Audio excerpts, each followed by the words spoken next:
NEET UG paper leak వ్యవహారంపై కాంగ్రెస్ అగ్రనేత రాహుల్ గాంధీ స్పందించారు. దాదాపు 22 లక్షల మందికి పైగా విద్యార్థులు పడిన కష్టం, వారి కలలు బీజేపీ సారథ్యంలోని అవినీతి వ్యవస్థ వల్ల చిన్నాభిన్నమయ్యాయని ఆరోపించారు. లక్షలాది మంది విద్యార్థులు ఈ పరీక్ష కోసం ఎన్నో రాత్రులు మేల్కొని చదివారని చెప్పారు. ఇందుకు వారికి దక్కిన ప్రతిఫలం ఇదేనా అంటూ మండిపడ్డారు. పేపర్ లీకేజీలు, ప్రభుత్వ నిర్లక్ష్యం, విద్యా వ్యవస్థలో వ్యవస్థీకృతమైన అవినీతి అని ఆరోపించారు.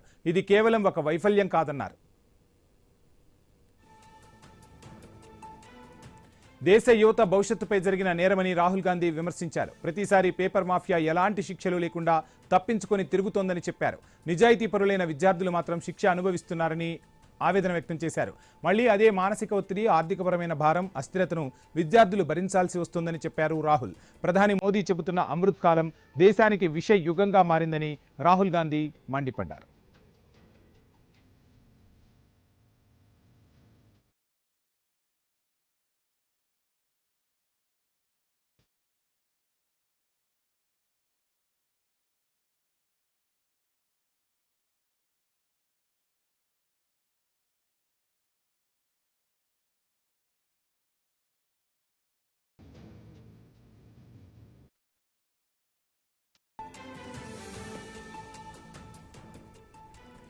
నీట్ యూజీ పేపర్ లీక్ వ్యవహారంపై కాంగ్రెస్ అగ్రనేత రాహుల్ గాంధీ స్పందించారు. దాదాపు 22 లక్షల మందికి పైగా విద్యార్థులు పడిన కష్టం, వారి కలలు బీజేపీ సారథ్యంలోని అవినీతి వ్యవస్థ వల్ల చిన్నాభిన్నమయ్యాయని ఆరోపించారు.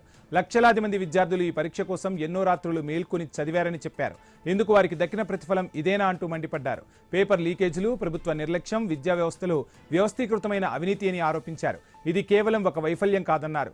దేశ యువత భవిష్యత్తుపై జరిగిన నేరమని రాహుల్ గాంధీ విమర్శించారు. ప్రతిసారి పేపర్ మాఫియా ఎలాంటి శిక్షలు లేకుండా తప్పించుకొని తిరుగుతోందని చెప్పారు. నిజాయితీపరులైన విద్యార్థులు మాత్రం శిక్ష అనుభవిస్తున్నారని అన్నారు. మళ్లీ అదే మానసిక ఒత్తిడి, ఆర్థికపరమైన భారం, అస్థిరతను విద్యార్థులు భరించాల్సి వస్తోందని చెప్పారు. ప్రధాని మోదీ చెబుతున్న అమృత్ కాలం దేశానికి విష యుగంగా మారిందని రాహుల్ మండిపడ్డారు. నీట్ ప్రశ్నాపత్రం లీకేజ్, పరీక్ష రద్దుపై మండిపడ్డారు. హైదరాబాద్